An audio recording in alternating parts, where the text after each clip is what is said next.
Hi, everybody. Welcome. So happy to have you here with us tonight. I am Dr. Madeline Barlow, the Director of Programming at THO. Hopefully, some of you know me, or I know some of you at this point. We've been together on a few Zoom calls so far this past year. But tonight we have something really exciting. I really love this topic. I think it's extremely important, and it's a great time of year for us to be talking about it. The fear of failure, which I myself have dealt with in many ways over my lifetime and in different areas of my life.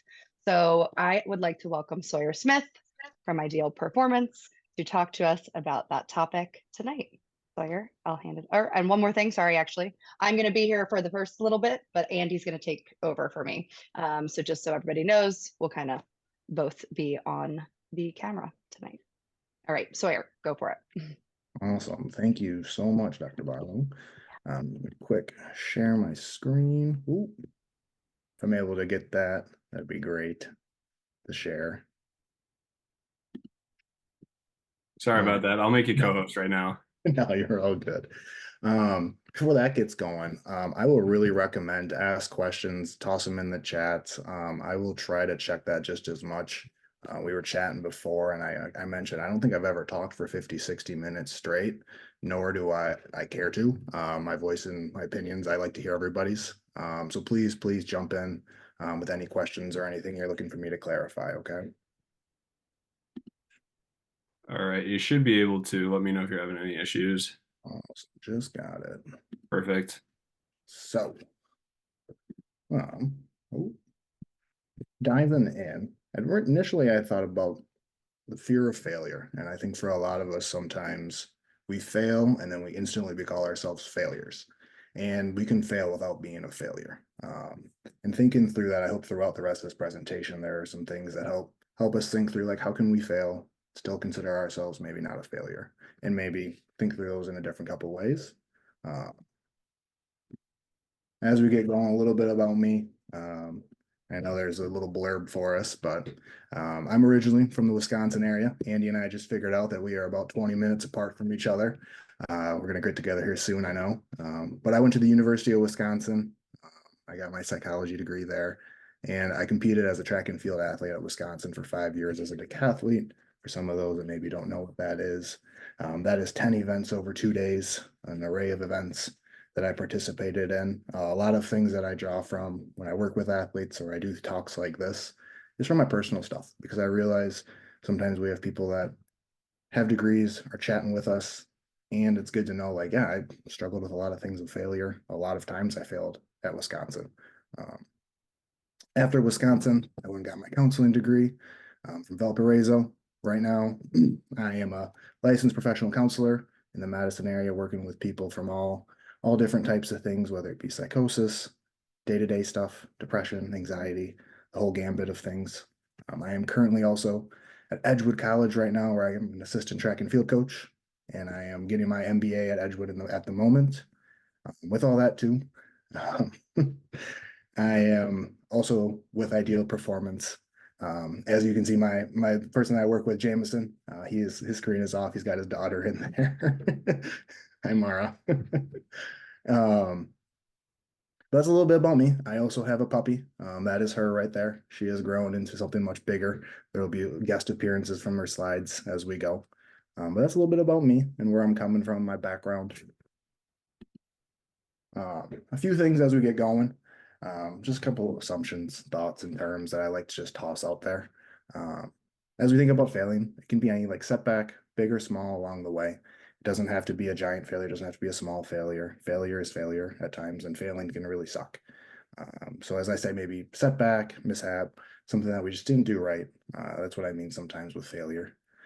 One of the things that I work with my clients around, and I generally believe, is we're all doing our best with what we got at the moment, and we need and want to do better. As student athletes, a lot of us want to do better. And sometimes we also need to do better in areas that we're not comfortable with. And another thing that I think is very important, especially as student athletes, sometimes our value is directly related to how successful or not successful we are being at the time.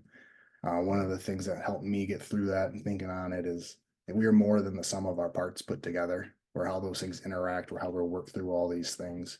And that's a really big thing for me as we go through this. Also, failing is very natural. It is a very good experience to have. Notice how I mentioned good. It's not a fun experience at times. It can suck. It can hurt. It can really, really hurt at times. And lastly, a lot of things depend. I think as counselors, and maybe if you've worked with counselors, that is the counselor's favorite thing is it depends. Right now, we're living in a day and age where everything is not either or, black or white. A lot of it is both and. And as we go through this, one of the things I like to talk about is how we're all kind of on a spectrum, whether it be yes to no, how we handle things.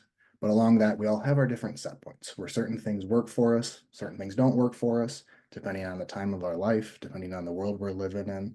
And as we do that, a lot of what I give is general themes, general ideas as we go. And as we apply them to your lives, they might change a little bit, and that's all right. That's perfect. We need to figure out what works for us, what might work for me, might not work for Jameson, what might work for somebody else. So please ask questions, right? Like I said, these are broad strokes as I'm going, and just toss things out as you need to go.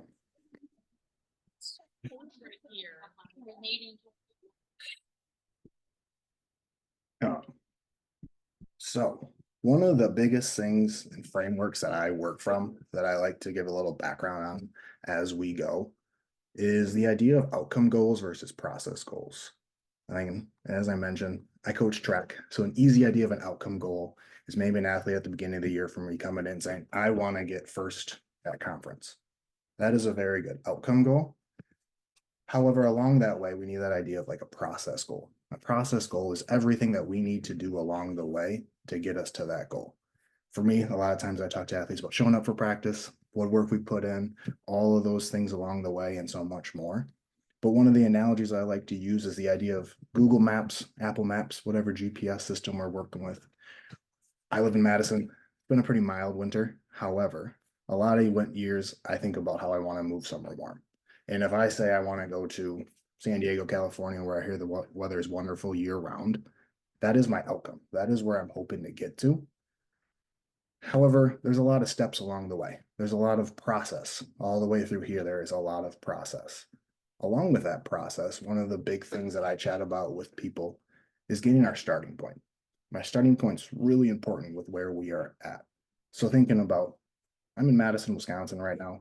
However, if I said my starting point was somewhere in Nevada, somewhere in South Dakota, or somewhere very different parts of the United States, and that's not accurate, I'm not going to get to San Diego very effectively. I'm going to be all over the map. It's not going to work, right? I'm going to make a lot of wrong turns. And that's the same piece with whether we're making goals in sports, and out of athletics, in school. We got to know where we're starting from, because then we know how to get there. We know the directions that will come.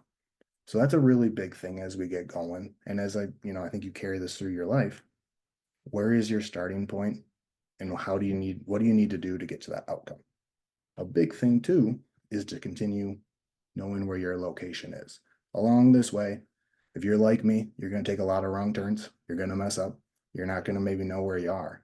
However, if we continue to know where we're at times, and checking in with ourselves where we're at, we can get back on an effective path to our outcome goal.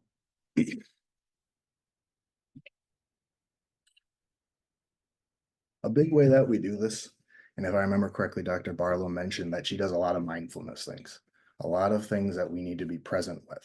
And that's what we need to do to be able to continue to know our location and where we're at.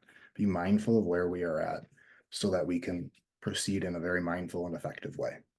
A big reason too that I like to tell people to check out where they're starting and how they're growing as we go is that helps build our confidence. A lot of times we'll start here and we'll make it all the way here to maybe Nebraska, but we forget all the work we've done. And that can sometimes be unmotivating, make us feel like we haven't done anything. And that can be really hard to our confidence and forget all the good work we have done. So part of the reason I like to say check in with yourself, see how we're going along the way to our outcome goals, helps with our confidence, and helps with our growth and understanding. Another big piece as we think about reaching our goals in the process to get there is the idea of appropriate degrees of difficulty. So I'm working with a client right now, And they're like, I really want to work on getting to my social, my social awareness and my social skills need to get picked up. And we're chatting through like, where are you at out of 10? Like a 4 out of 10, they feel like they are comfortable with those things. If they were to go to say do a 10 out of 10 social experience where they are just bombarded with a lot of things that they are not comfortable with, that might be a little bit too high a degree of difficulty for them. That might leave them a little unmotivated, might put them out of their depth too much. For me, when I think about these things, like how do we get maybe to a 6 out of 10, a 5 out of 10 difficulty so that we're able to build and still be successful? However, along those ways, we're going to have a little bit of failure. If we only stay at a 4 degree difficulty, we're likely never going to get to a higher level that effectively or efficiently. And it can be uncomfortable to fail along those ways with the degree of difficulties. However, going to from a 4 to a 10 out of 10 can be really difficult. So keeping that in mind. Another thing that I like to touch on are what are called controllable factors. I'm guessing a lot of people's coaches, maybe a couple people in these talks have talked about what is a controllable factor. For me, one of the biggest things I drill home with my student athletes is we're an outdoor sport in the I guess in the springtime, wintertime, not so much. We're indoors. We can't control the weather. I wish we could. I really wish we could. However, that's not a controllable factor. So if we are getting very frustrated with the weather, if we're getting really frustrated with things maybe out of our control, we're missing the mark a little bit. We are not honing in on what we can do personally. And I think that's a place where we sometimes get it wrong as people, where we look to things outside of us, and then we don't look to our internal capacities and capabilities to grow, to get better along the way. Along with that, I think we mismeasure our success, because when we do those things, we measure our success based off of things that we don't have control of.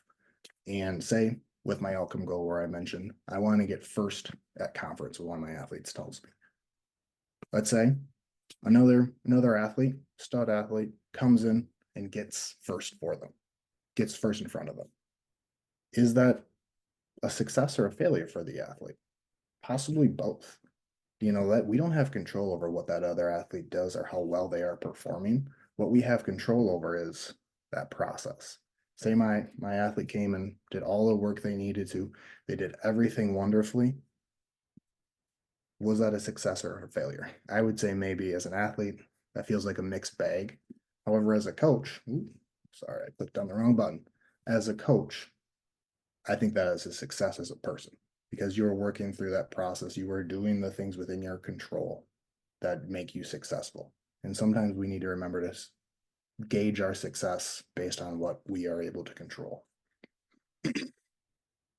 Another part that I think happens more and more in today is our goals need to be based in reality. I think for a lot of us, we really, really want our goals to happen quickly.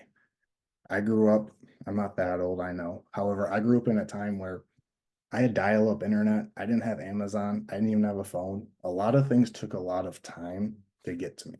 I am very happy for my phone. I'm very happy for Amazon. I'm very happy for all these great things that we have. However, I've noticed for myself that I expect things to happen quickly, and they don't always happen quickly. A lot of big time successes take a lot of work. And that's part of where based in reality and being not thinking things are going to happen instantaneously. I see something in the chat. Any questions about this? Oh, yep. Control the controllables. I will toss out measure yourself and your success off of your controllables and how well you work at controlling those and doing the best you can for those. Any other questions or anything as I get going into failure? Okay, awesome. So as we get going into failure, I want to pose the question, what are emotions? I would really encourage people to toss this out. As I tell my clients when I pose this question every day, I don't expect you to have a full answer. I think about emotions every day, probably more than the average person, so that is okay. You can toss them in the chat if you feel more comfortable with that.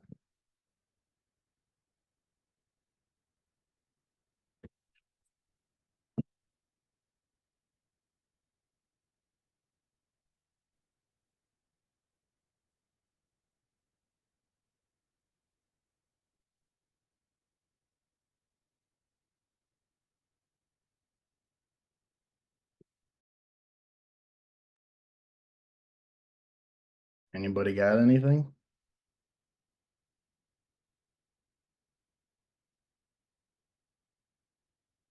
Okay.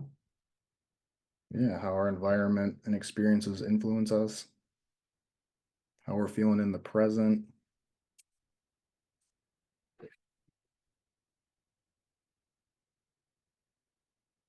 Yeah. Well, if we got anything else, toss them in. Um, but for me, when I think about emotions, and I fully understand this is not a one sentence, all comprehensive understanding of what emotions are, this is the definition that I tend to go with, and I work with people around, is that emotions are relatively short lived internal responses to people, events, our thoughts, and our behaviors that help motivate us to act, communicate with others, drive our relationships, and construct the world around us. And one of the big pieces that I've added in is, however, they're not always the whole picture or always 100% accurate. If you're like me, sometimes anxiety gets the better of me, anger gets the better of me, and I will also toss out that happiness gets the better of me. All emotions have gotten the better of me. They're not always painting the accurate picture of the world that is around me. It is often painting the internal picture of how I perceive it around me. A few things that I want to make sure to highlight just to make sure that we are on the same page is this idea that they're relatively short lived. They're episodic. So, one of the references I like to think about is there's all type of episodes out there, right? We got Disney short films, we got Netflix films, we got Game of Thrones. Some of those are really short, some of those are really long. However, they all end, just like every emotion. Emotions are not with us forever and ever and ever. They are episodic. There is a beginning and there is an end. Often with anger, anxiety, and some of those other emotions, when we're really feeling them in the heat of the moment and they're really intense, I totally get that they feel like they are insurmountable. They're gonna be there forever. Another thing that I like to point out is that they're really big within relationships and how we communicate with others and what we do with our actions. And lastly, they're really important to motivate us. They're really, really important for that. So as we go, keeping emotions in mind. If you're wondering or want a good film around like maybe what emotions do or how emotions are, a really good video and movie is Inside Out. I think they do a tremendous job of showing the impact of all emotions. If you guys have ever seen that movie, joy in the middle here kind of takes over and sadness kind of gets kicked out. As we go, I will quickly talk about all the importances of emotions and as we go. So there is emotions and emotions in the failure. So when I work with my clients and I work with people, I talk about how to emotion. I don't like to pick on schools. However, schools do a really, really good job of teaching us how to do math, how to do the sciences, how to do all of these things. However, at least when I went to school and as of late, they don't do a really great job of teaching us how to do this thing that is emotions. And emotions are with us 24/7, 365. This year it's 366. They're with us forever.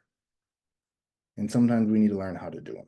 So as I work with people, I talk about how to emotion 101. So thinking about how to emotion and understand our emotions, I will toss out some questions. So people as you can get, if you can get ready to throw in a chat or something of what emotion looks like. And if you need some guidance, so maybe I say anger. What does anger look like? And that can be anything that our thoughts, our body sensations when we feel angry, what the environment is telling us, and any urges we feel when we're feeling angry. So if people quick chat, what does anger look like? If you want to direct message me too, that's all right. Red face. Maybe if you're like me, you want to maybe scream. Tense muscles.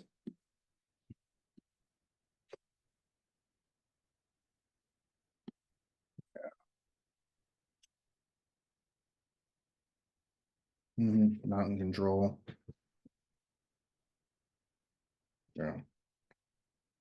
I know one that people often talk to me about, literally, he was about to say that one. If we go back to that, I don't know how to, if you all know, I realize I don't know how to always work technology. If we go back to this hot-headed, that is definitely what that movie Inside Out kind of talks about, is those heated characters and feeling overheated and feeling really angry. I know when I get angry, it sometimes takes over. I feel overwhelmed. I feel hot. I feel like I need to yell. I feel like something. So how about though on the flip side, instead of anger, what does happiness look like when you're feeling happy? I'll toss those in the chat.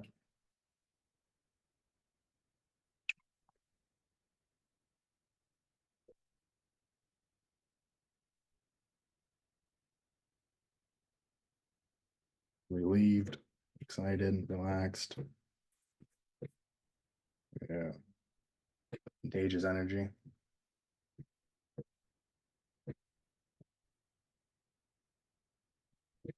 Mhm. Yeah.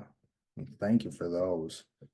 Yeah, I think happiness is one that we all kind of get. We all know that one. We feel, one of the things that a lot of people tell me is that they feel lighter. Like they feel like they're able to just move through their days a lot easier. Okay. Finally breathe. How about, what does fear, anxiety, and stress look like? I lump those all together, and I fully understand those all kind of have different meanings for different people. But when maybe you're feeling one of those three, what does that look like for you?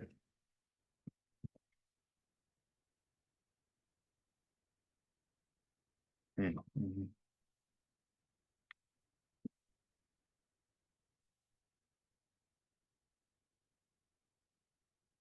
Mhm. Yeah. Mhm. One of the my go-tos with people is, I like to think about anxiety like a hamster wheel. And I am the hamster that just drank just a bunch of coffee, and I am just running in circles. And I feel like I'm doing a bunch of work. However, I hop off and I'm in the same spot and I'm just as exhausted. And I feel like I'm getting nowhere with it. And anxiety is a tough one. Okay. Well, how about sadness? What does sadness look like for people?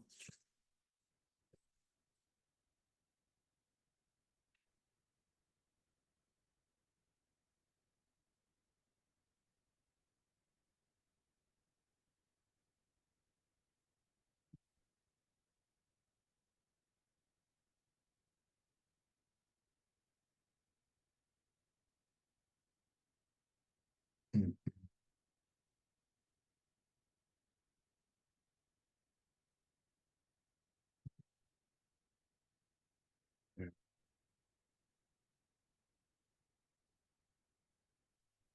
Yeah, sadness is one, like feeling slow, feeling down. I don't know, kind of the opposite of happiness, like just feeling like I'm kind of dragging, feel heavier. I don't feel so great. Doesn't make me want to do a whole lot, kind of like Andy was saying, just wanting to be by myself. Yeah.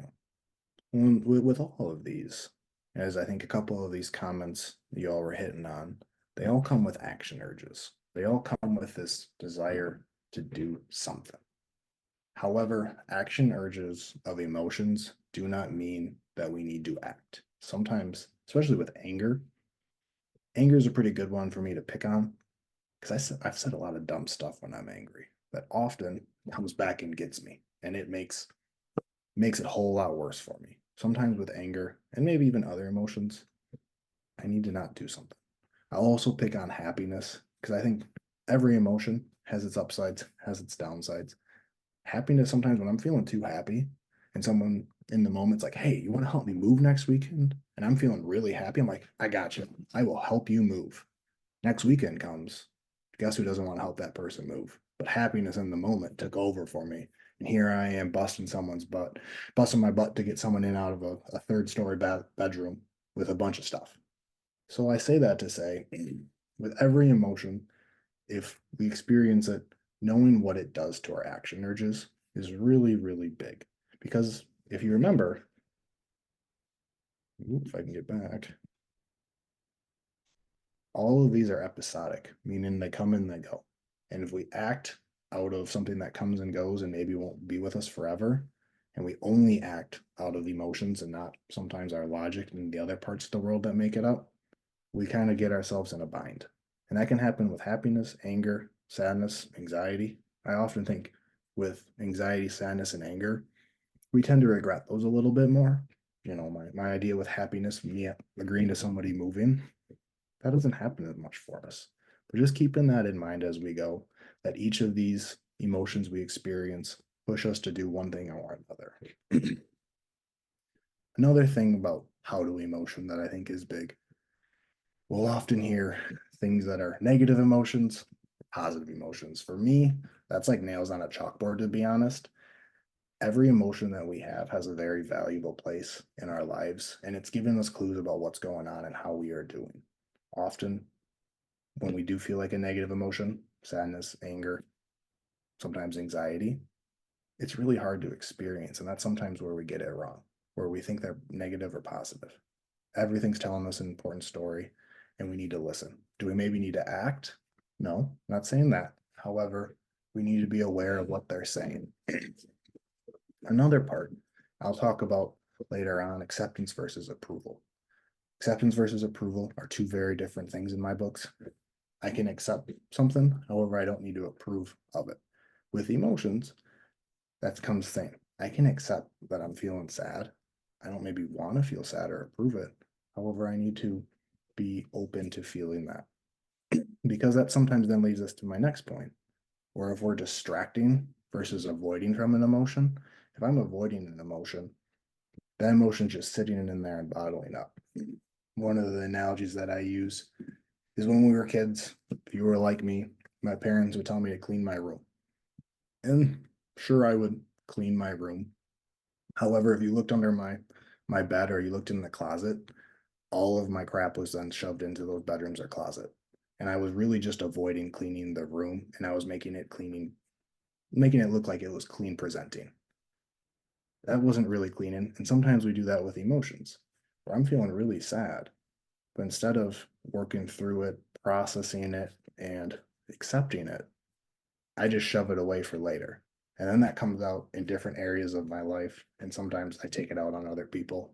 Whereas the difference between that avoidance that I was just talking about and then distraction is that idea of me cleaning my room and getting to a point where I'm like, oh, holy crap, this is becoming a little too much. I need a break. And then you go back to it. Sometimes we need to distract ourselves in games. Sometimes we need to distract ourselves in lives, maybe compartmentalize what we're feeling and deal with it later. However, not just leaving it for never, because then eventually that bottles up and it's going to come back and hit us in different areas of our lives. And then the last one, reacting versus responding. If we react from an emotional state, often I'll pick on anger again. If I react from anger, I'm going to say something really stupid potentially. I might say something stupid that's going to bite me back later on, and it's not going to look good. Whereas on the opposite, if I'm able to respond and think mindfully through where I am at, that can really help me respond in an effective way. And with these emotions, you remember me talking about that starting point and that current location. I think somebody mentioned in the beginning of that emotions are very present. That's a very good place to check in with our current location along our process goals of where am I at? What emotions am I feeling? What am I doing? Where am I at? And that can be really big at just helping us push through into different areas of our life and understand what's going on. So then as we think about emotions and failure, if anybody wants to toss out other emotions that they experience when they experience a failure, other than disappointment, embarrassment, sadness, and anger, self-doubt, and fear, feel free. I put all these and I work through this side with y'all because with these, when we experience a failure, sometimes we have that one of these or another emotion that comes up and it has a momentary action urge for us to avoid, to put our heads in the sand, to forget about it happening, to not want to deal with failure because of an action urge of maybe fear. Like when we're scared, we want to move away from something. Maybe we want to freeze. However, we maybe don't want to go address that failure or that problem that we were going through. Same with all these other, emotions I have listed here. With a lot of these, we tend to want to avoid. We don't want to tend to head towards our failures. We don't want to work through them. And I think that's a really important thing to keep in mind when we fail is what emotion am I feeling and what is it pushing for me to do in the moment and how to work through that. Does anybody else have any other emotions that maybe they feel when they're having failure?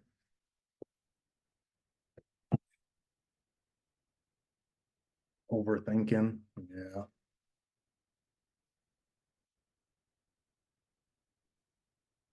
Frustrated. Okay. So when as maybe you're thinking through on your own what emotions you're feeling, I'll encourage you to think back. What action does it push you to have? What is it telling you to do? And is that a short-term reaction or is that a response? I would wager, if you're like me, when I failed at Wisconsin, a lot of times, I felt a lot of self-doubt, anxiety, sadness, disappointment in myself that pushed me not to maybe do the best things. I maybe wanted to forget about my issues, forget about my problems, and not head towards them to address them. Before I go to the next slide, are there any questions or anything or anyone got anything that they'd like me to clarify on?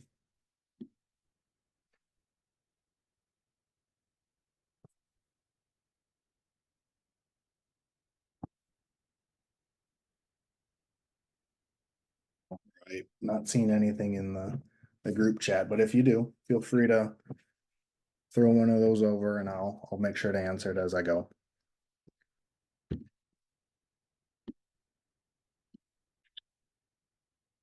So one of the other big things along failure and ways to move through it are these mindsets.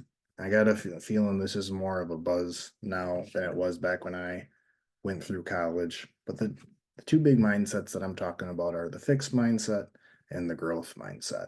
And within the fixed mindset versus the growth mindset, the fixed mindset comes in, handles problems, and we see ourselves and our skills as fixed, and we can't get better.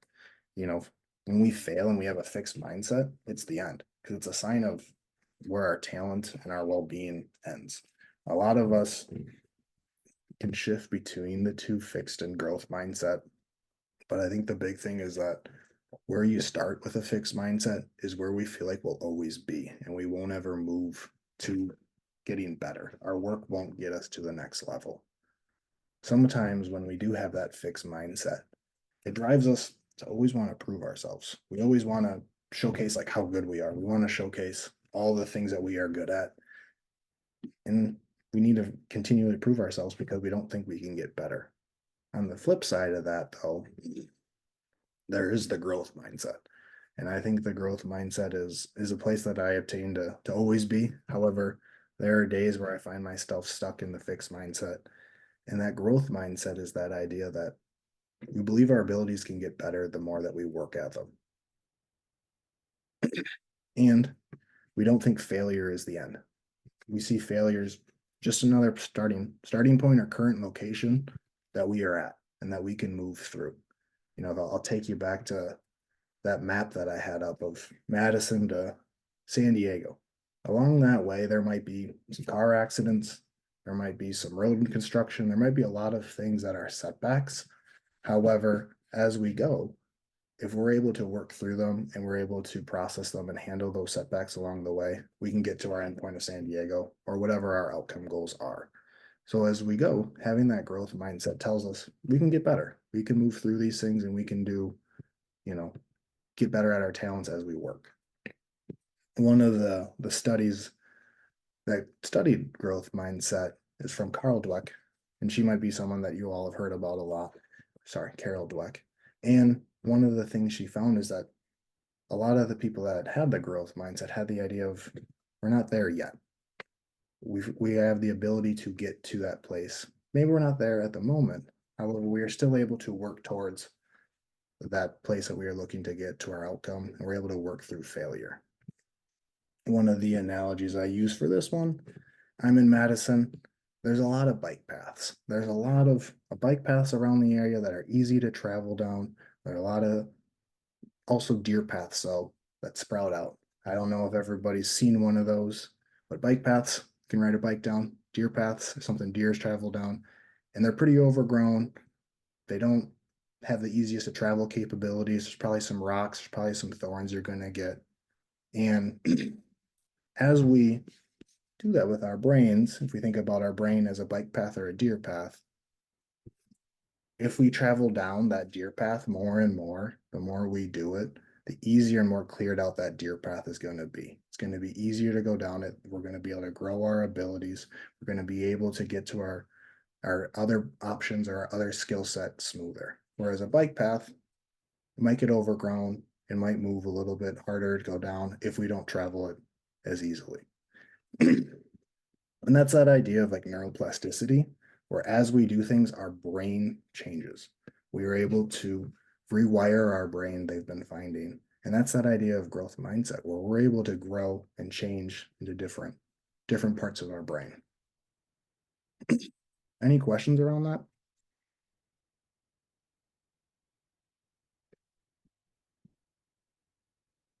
Okay.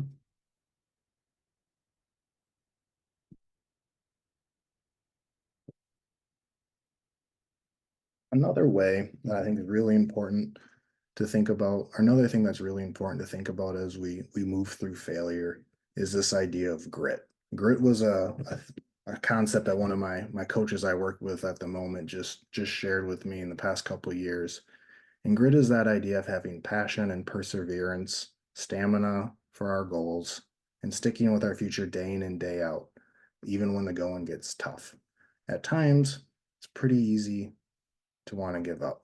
A lot of times we sit failures, we see all the setbacks that we're having, and it's unmotivating. We lose ourselves in that, and we're not sure how to go. With adding a little bit of grit to our life and having that passion and perseverance in our lives, we're able to work through those things. I think a lot of us, I wish this was how growth was, and I wish this how success was, that we could just make it one straight line and we could always just be growing. However, a lot of times it's all a jumbled mess. We'll get better, we fail, we get better, we maybe lose ourselves along the way, and it's really hard to get to that success long term. However, if we stay at it and we always work towards what we're going towards, and we have a little bit of grit, we're able to keep going at it. And I think one of the big things is that it's not talent based. Grit is not something that we come in and we either have it or we don't. It's that idea of being effort based, where if we continue to work at it, we're able to get better. And if we pair that with a growth mindset where we know, like, hey, if I work at this and I continue to work at it through setbacks, through ups and downs in my life, I can get better.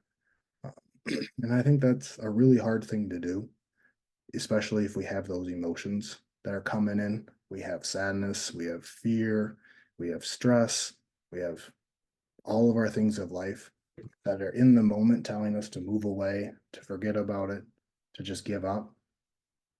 It's really easy to listen to those in the moment. But if we add that grit where we're like, all right, I can keep going. I know right now it's really not great for me. I'm not feeling the best. I feel like I've been failing a lot, but I need to keep going. That eventually we will learn to move through those things. I think an awesome part about grit and just working towards our goals relentlessly is that it's one of the key predictors of success. It's more predictable than social intelligence, good looks, physical health, our talent, or our IQ. It is something that if we keep working at it and we have a growth mindset, we can reach our goals.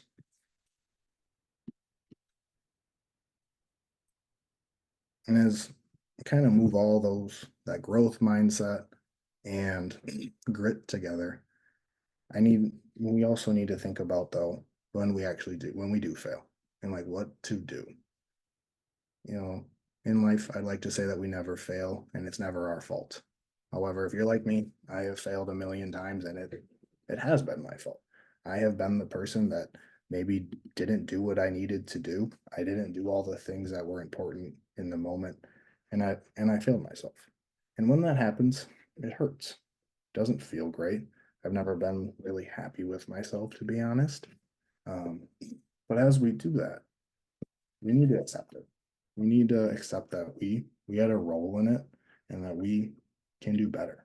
You know, I'll take you back though to that idea that acceptance and approval are not the same thing. Acceptance and approval are two very, very different things. And accepting it means, yep, it happened. I'm okay with it, and I'm not going to try and change it. As we do that, part of us needs to own it too. You know, as an employer, as someone that does a lot of things with other people, when I mess up, I need to own it to the people that are around me. I need to showcase it, be honest with them, and let them know what's going on if that is important. However, I think along the way, as we do that and we look through and own our failures, we also need to go back and we need to understand and analyze the role we had and where we got our process wrong. You know, we need to check ourselves around those things so that when we do come back and we try things a different way, or we do come back and we try the same thing, we can do it in a different way.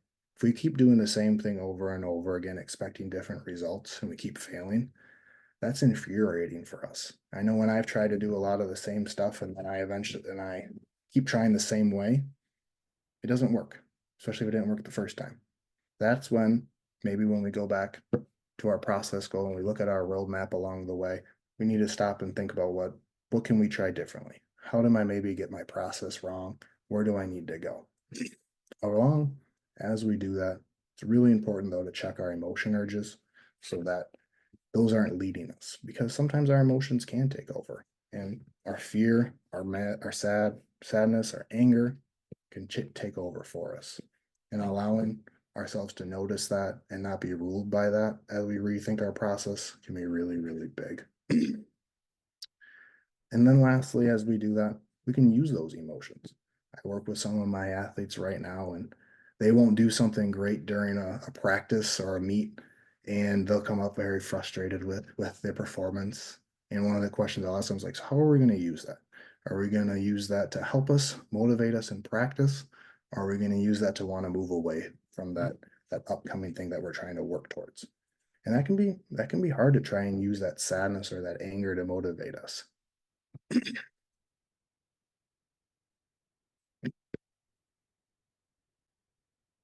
Oops, seeing a couple things in the group chat.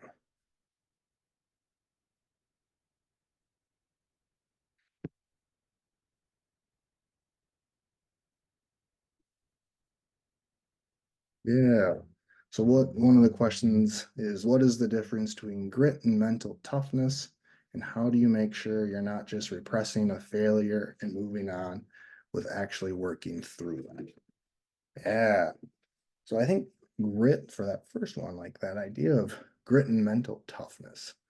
I think grit is that long-term internal for me as I think about it. Grit is almost like a characteristic for me where like I need to be gritty and I need to continue to motivate myself or keep discipline to working through those things.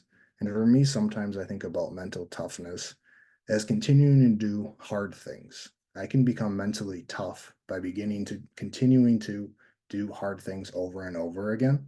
If that helps at all with that clarification, Nora. And then the last part,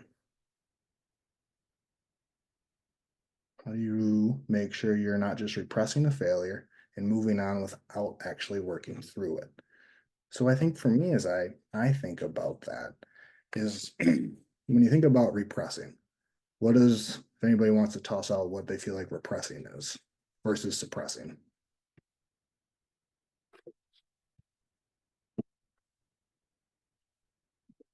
Or if people haven't thought about that ever, that's all right too. Um, so when I think about those, I think about the act of trying to avoid it. Or like if I'm trying to suppress something, I am actively trying to avoid it, and I'm trying not to think about it and stick my hand in the sand. I think when we move through repressing for that, it's sometimes processing that fear, that emotion that comes with that failure. It's like, what emotion do you feel like comes with failure, and how do you then process that? You know, I won't lie. There are still a lot of failures in my life that sit with me. There's a lot of failures that I'm still working through. I'm not sure that I'm not sure how quickly they will move through in my life. I wish I could say they'll be gone tomorrow. Um, I think that sometimes is a hard thing for each of us to move through. I know not a great and to the point answer, but are there any follow-up questions around that?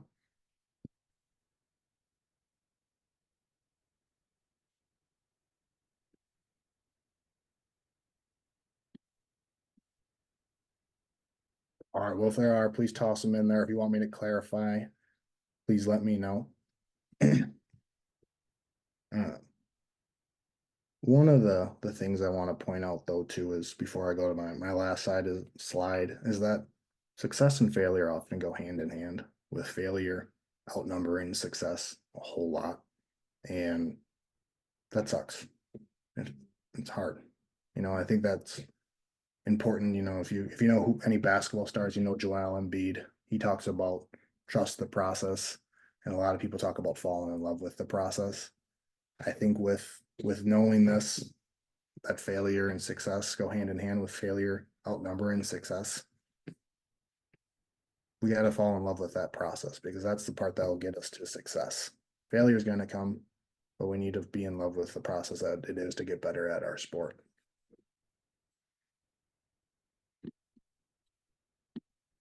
Yeah.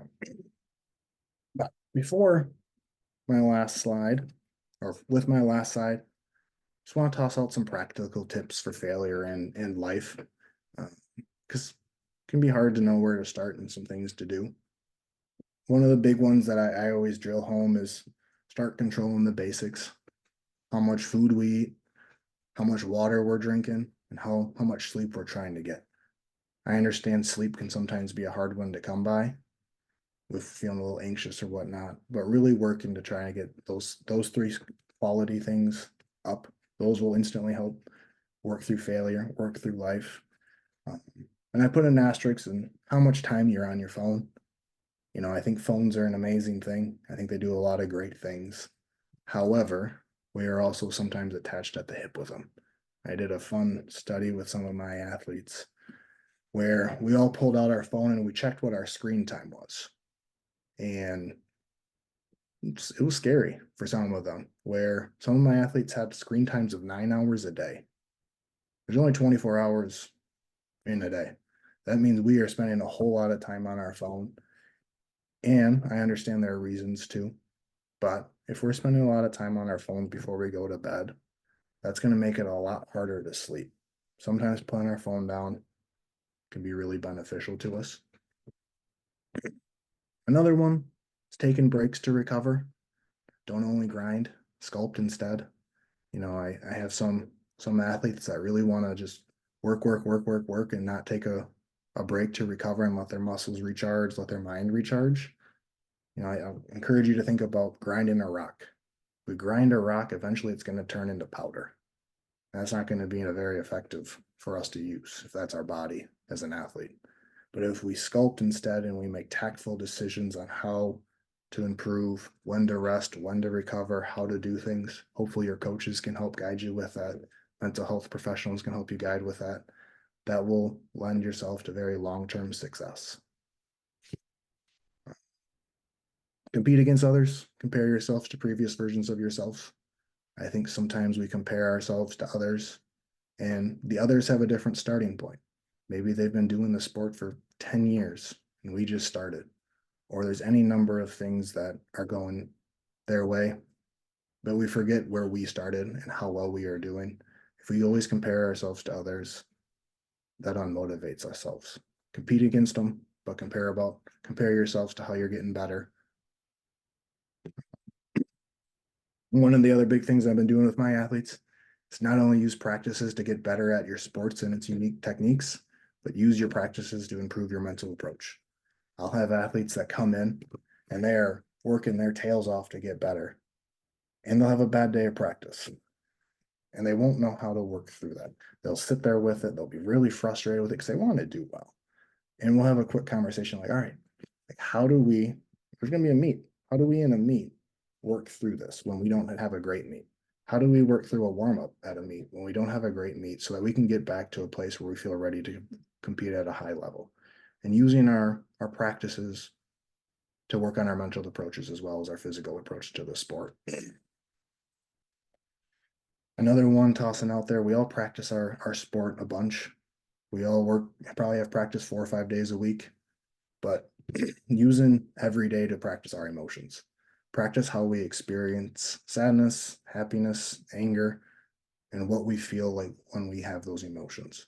When we do those and we have them in everyday life, or if we have them then in a meet or a practice or a competition, we then know how to work through them a little bit quicker and know what they're telling us to do, and we're more aware.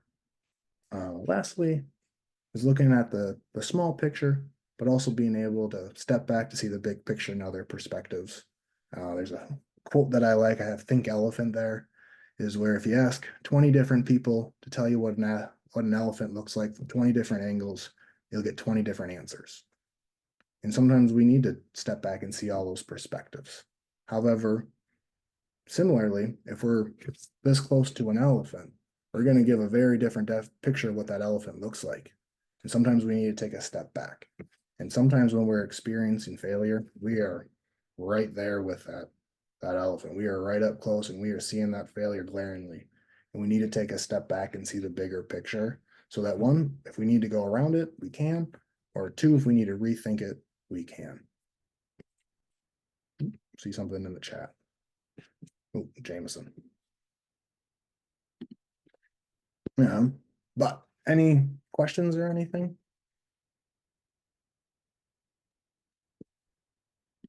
And please feel free to toss out. Like I said, I know for me, as I just talk about things, my words get twisted sometimes. So if I need to clarify, please toss something out.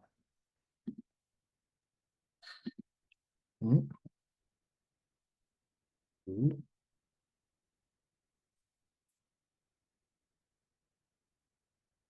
All right. Ooh, Andy, you unmuted. Yeah, so I really appreciate like obviously you doing this. But something that our um or Dr. T, he's on our medical advisory board, something that Mhm. he talks about often is fail stands for first attempt in learning or further attempts in learning. Yeah. And I think that, relates back to kind of the map that you showed before, like Mhm. Madison to California. And, it shows the process to get there. And I'm really big on like setting process goals as well as like the objective. So Yeah. I think that, you made a great point with that. And I just wanted people to kind of recall what we learned in like our mental health training if you're a campus captain in this call like from the beginning of the year Mhm. for that further attempts in learning. And yes, success happens less often than failure, but failure often leads to success. Mhm. So I really appreciate it. And yeah, thanks for doing this today, Sawyer. Yeah. Yeah, of course. And I'd be remiss. So Jameson, who also has his camera on, him and I spent a lot of time making a journal. Ooh. This past summer that contains a lot of this. I will probably say in a much clearer and concise way than what I put it today. Um, we made a journal for athletes where, you know, a lot of us, we don't know what to write about. We don't know where to go. We don't know what to turn. And we made a journal where we have all these things around nutrition, health, mental processes, coping skills, and things along those lines. So if you're looking for a place to journal, if you're a journaler, or a place to get some information, him and I put together a journal. That is, I think, I don't know, what is it, Jameson, $30? Yep. Yeah. So we try to keep it as cost effective because we know students, you guys are students. But we also want to give something that's tangible so you guys know and can track yourselves and how you're doing.